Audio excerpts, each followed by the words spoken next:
Bida sa sinimanang tabo sa plaza sa Sugbo ang Technicolor nga pampabugnaw nga parisan sa mga lagbutmon o gubang pagkaon sa bukid. Ato kining tilawan sa report ni Alan Domingo. Bagong paborito sa mga pumapalit ang dragon fruit juice nga gisabuan og buko juice.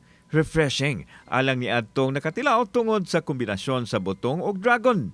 Tungod kay dagsa karon ang dragon fruits, maong abunda ang ilang dragon fruit buko juice. Sige na mo, inom man eh. Oo, basta marin man dire. Murang kung lamig kapayas. Murang kapayas. Murang lamig ba? Mura-mura sila. Among gisabaw ani is buko. Sabaw sa buko dayon milk. Dili pod magpauwahi alang sa mga green-minded ang avocado juice nga kinahampod sa mga taong giinitan. Siyempre, ang mga naunang gikuninitan ang pure buko o guyabano juice.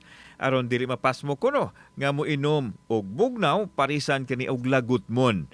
Usan ini ang linungag nga balanghoy. Nausay puto balanghoy, suman og ubang kalanon nga kinaham sa mga taong kumakaon sa mga lagutmon. Kauban si Clover Lumayag, ako si Alan Domingo. Balitang Bisdak.